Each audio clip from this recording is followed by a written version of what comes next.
আসসালামু আলাইকুম ওরহমতুল্লাহ। আজকে আমরা কায়দার তৃতীয় নাম্বার পৃষ্ঠা পড়ব। তো এর আগের পৃষ্ঠায় আমরা পড়েছি পৃথকভাবে বা শব্দের মাঝখানে অথবা শব্দের শেষে কোন হরফটা কিভাবে লেখা আসে। তো আজকে এখানে দেয়া আছে, এখানে আমরা পড়ব।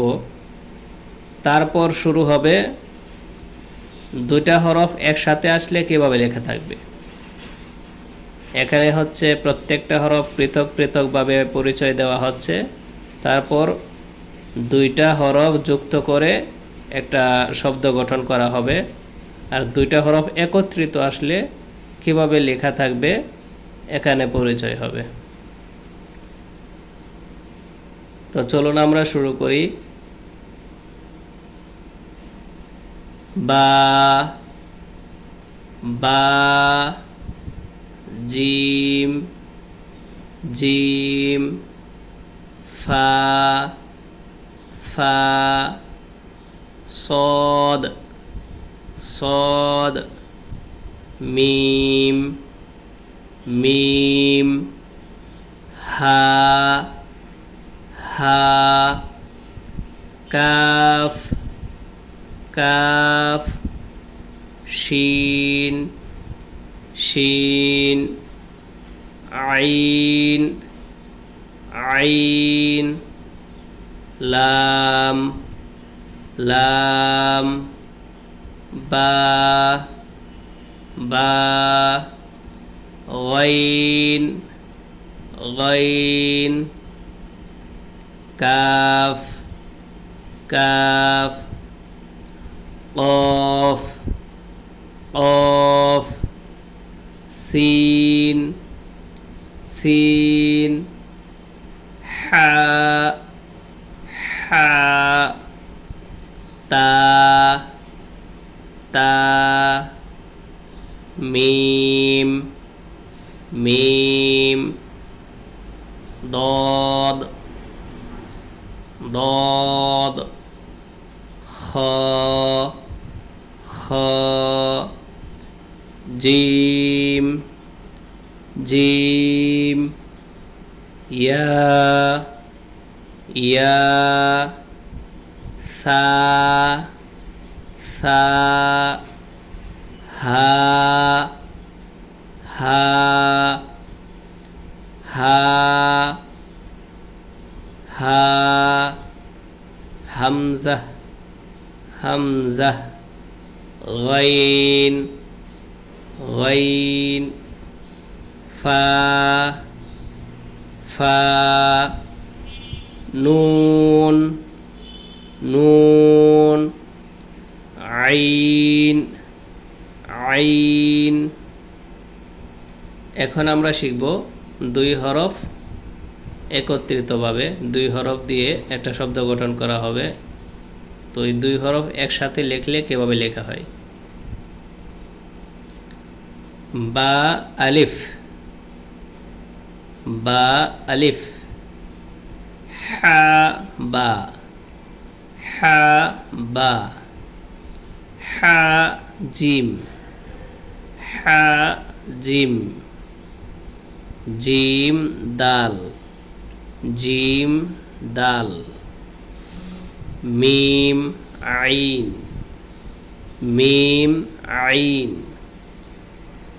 আইন সদ আইন সদ আইন সদ ল লাম ল লাম লাম কাফ লাম কাফ হা ওয়াও হা ওয়াও লাম হা লাম হা হা মিম হা মিম মিম নুন মিম নুন লাম আলিফ। এখানে আমাদের একটা বিষয় বোঝা দরকার, সেটা হচ্ছে এই পাশের যে লম্বা দাগটা আছে এটা হচ্ছে লাম, এই চিকন করে এই লম্বা দাগটা হচ্ছে লাম। আর এই পাশের যে মোটা করে আসছে এই দাগটা হচ্ছে আলিফ। এখানে দুইটা হরফ একত্রিতভাবে আছে, তো এই জন্য এটাকে বলা হয় লাম আলিফ। তাহলে এই পাশেরটা হচ্ছে লাম আর এই পাশের মোটা দাগটা হচ্ছে আলিফ। লাম আলিফ, লাম আলিফ।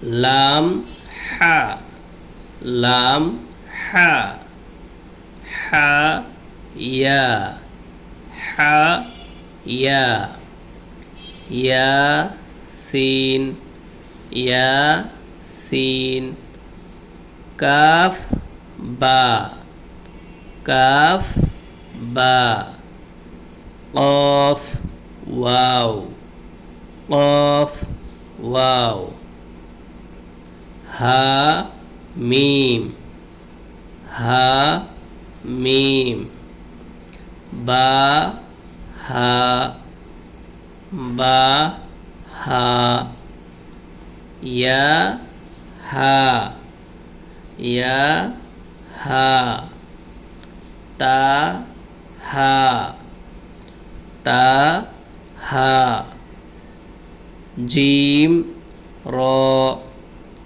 জিম র, খ রাল, খ রাল, صاد عين، صاد عين، ضاد غين، ضاد غين، فا جيم، فا جيم، يا فا، يا فا। এখানে হচ্ছে তিনটা হরফ একত্রিত আছে, লাম ওয়াও হামজা। যদিও এটা রিডিংয়ের মধ্যে আসলে ভিন্নভাবে পড়ার পদ্ধতি, কিন্তু এখানে যেহেতু আমাদের হরফ পরিচিতি তাই আমরা শুধু হরফগুলো নাম বলবো। লাম ওয়াও হামজা, লাম ওয়াও হামজা, জিম ইয়া হামজা, জিম ইয়া হামজা।